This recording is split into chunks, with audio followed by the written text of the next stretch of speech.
Quem é digno de ver a Deus? Essa é uma pergunta que o salmista também faz lá em Salmos capítulo 24. Ele vai perguntar: quem poderá subir o monte do Senhor? Quem poderá entrar no seu santo lugar? Aquele que tem as mãos limpas e o coração puro. Então, essa foi a primeira resposta. Aquele que tem as mãos limpas e o coração puro. O que ele quer dizer com isso, né? Mãos representam as nossas obras, aquilo que eu faço. Então, ter mãos limpas é ter feito coisas boas para as outras pessoas, né? Ter feito boas obras. E aqui é que complica um pouco mais, que ele fala sobre um coração puro. O que é esse coração puro? É o porquê que eu faço essas boas obras. Qual que é a intenção do meu coração quando eu estou fazendo? Porque a gente sabe que é possível ter obras que aparentemente são boas, né? Fazer coisas boas para outras pessoas, mas com uma intenção errada no coração, com uma intenção ruim. Quantas pessoas que não ajudam, né? Simplesmente para poder cobrar depois, para jogar na cara, ou para se sentirem superiores, ou para parecer que estão ajudando para ter um certo status, né? E o contrário também, né? Quantas pessoas que às vezes erram, né? Fazem coisas ruins, mas achando que estão ajudando, né? Se intrometendo onde não devia, muitas das vezes. Mas pensando que, né? Com uma intenção de ajudar. Então, o evangelho ele avalia não só aquilo que eu faço ou deixo de fazer, mas também o nosso coração. E aí que complica um pouco, né?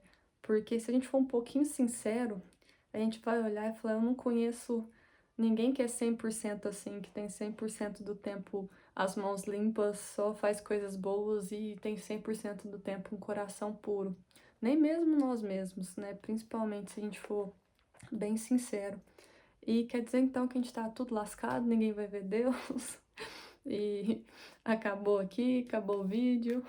Seria se Deus não fosse tão bom, tão misericordioso com a gente, né? E o Evangelho é sobre isso, ele fala que todos, né, somos pecadores e todos fomos destituídos da glória de Deus, né? Exatamente todos. Ele não faz diferenciação de pessoas e é por isso que todos nós precisamos, né, da graça, do favor imerecido de Deus, porque por mérito ninguém alcança a salvação, é impossível, né? O número de vezes que nós pecamos e falhamos, e principalmente considerando não só aquilo que eu faço ou deixo de fazer, mas aquilo que eu sinto, né? Seja o ódio, amargura, rancor, inveja, orgulho, e por aí vai. Se a gente entrar nesse campo, então nem se fala. Nós, por nós mesmos, nós não conseguimos remir, né? Pagar as nossas dívidas. E é por isso, sabendo disso, que o Senhor enviou seu Filho, né, Cristo Jesus, para poder morrer no nosso lugar. Ele, sendo 100% homem, 100% Deus, era o único que poderia pagar a nossa dívida.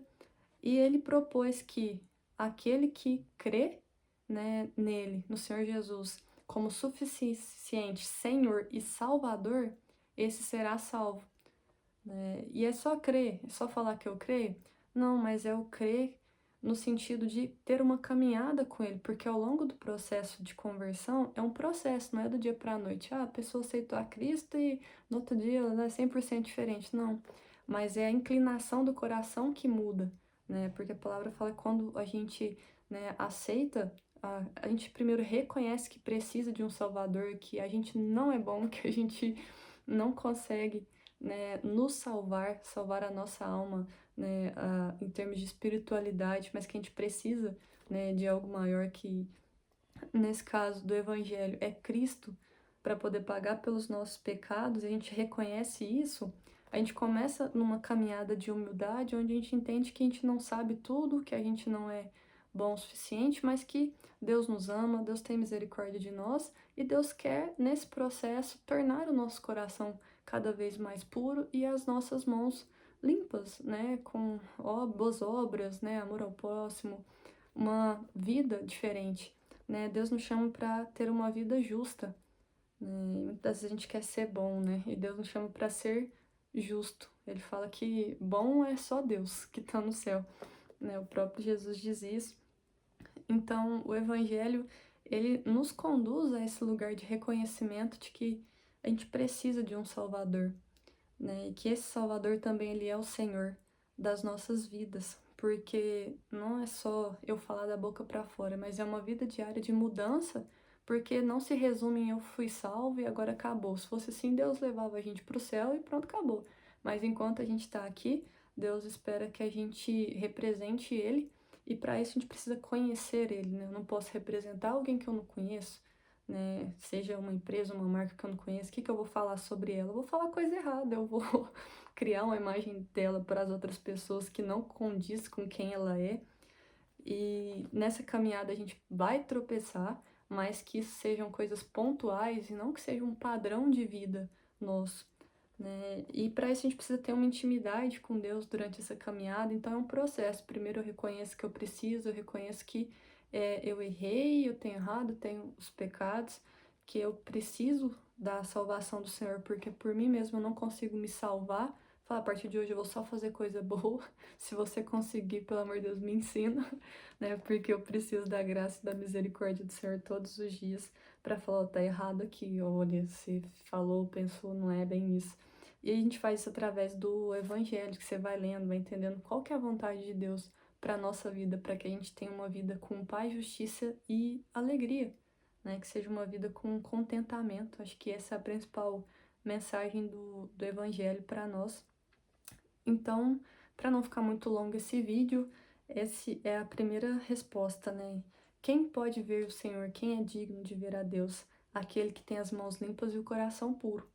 E se hoje você sente que você não é essa pessoa, que você reconhece que precisa, né, também da graça e da misericórdia de Deus para poder ver Ele, que você possa então aceitar o sacrifício que o Filho dele fez para pagar pelos nossos pecados, as nossas faltas, não só isso, mas para nos fazer nos tornarmos filhos de Deus, né, para que nós pudéssemos ser aceitos diante de Deus como justos, não por quem nós somos, mas por aquilo que Jesus é e por aquilo que ele fez. E a palavra vai falar que quando a gente aceita a Cristo, a gente recebe o Espírito Santo, então a gente se sente filho, né? A gente é adotado pelo Senhor e nós podemos ter um relacionamento com Ele, não mais como um Deus distante, né? Mas como um filho, como um pai, né? Relação de filho com pai.